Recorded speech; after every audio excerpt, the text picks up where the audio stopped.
নেতাজী হেৰাই যোৱা নাছিল। আজিও জাপানত আছে নেতাজীৰ নশ্বৰ দেহৰ ভস্মীভূত অৱশেষ। আছে স্মাৰক।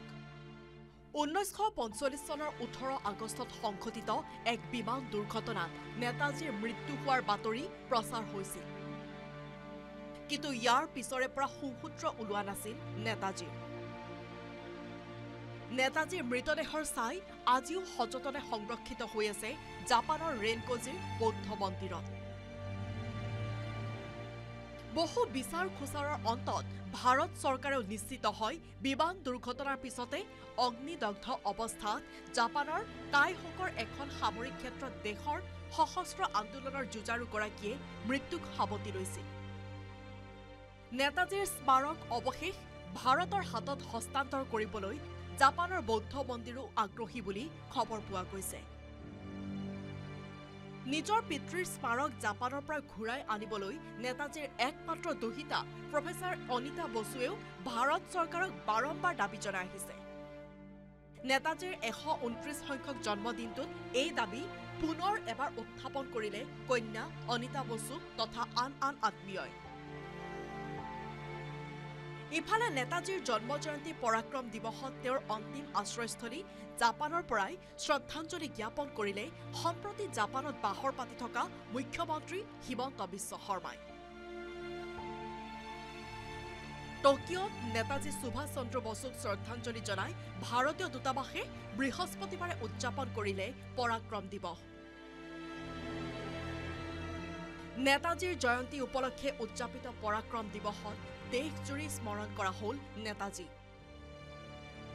এই বিশেষ দিনটোত সংবিধান ভৱনত নেতাজী সুভাষ চন্দ্ৰ বসুলৈ শ্ৰদ্ধাঞ্জলি জনালে প্ৰধানমন্ত্ৰী নৰেন্দ্ৰ মোদীয়ে। প্ৰধানমন্ত্ৰীৰ লগতে কেইবাগৰাকীও কেন্দ্ৰীয় মন্ত্ৰী তথা বিৰোধী নেতাই সুঁৱৰিলে নেতাজী সুভাষ চন্দ্ৰ বসুৰ বীৰগাথা। পৰাক্ৰম দিৱস উপলক্ষে ভিন্ন প্ৰান্তৰ শিক্ষাৰ্থীৰে মত বিনিময় কৰিলে প্ৰধানমন্ত্ৰীয়ে। পশ্চিমবংগতো নেতাজী সুভাষ চন্দ্ৰ বসুক শ্ৰদ্ধাঞ্জলি বংগৰ মুখ্যমন্ত্ৰীৰ আয়োজন কৰা হ'ল বিশেষ অনুষ্ঠান। আনহাতে ৰাজ্যৰ আন প্ৰান্তৰ লগতে মহানগৰীতো গ্ৰহণ কৰা হয় বিশেষ কাৰ্যসূচী।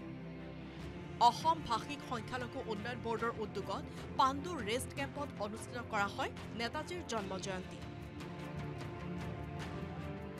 তেজপুৰৰ বাঙালী অবৈতনিক নাট্য সমাজেও আয়োজন কৰে বিশেষ কাৰ্যসূচী। আনহাতে নেতাজীৰ জয়ন্তী উপলক্ষে শিলচৰত উলিওৱা হয় শোভাযাত্ৰা। শোভাযাত্ৰাত অংশ লয় বিধায়ক দীপায়ন চক্ৰৱৰ্তীয়ে। নেতাজী সুভাষ চন্দ্ৰ বসুৰ জন্মজয়ন্তী উপলক্ষে গোসাইগাঁৱত সদৌ অসম বাঙালী যুৱ ছাত্ৰ ফেডাৰেশ্যনৰ উদ্যোগত উলিওৱা হয় সাংস্কৃতিক শোভাযাত্ৰা। জন্মজয়ন্তীৰ লগত সংগতি ৰাখি গোসাইগাঁও চহৰত নেতাজীৰ প্ৰতিমূৰ্তিও উন্মোচন কৰা হয়। Bureau' report news 18 Assam north east.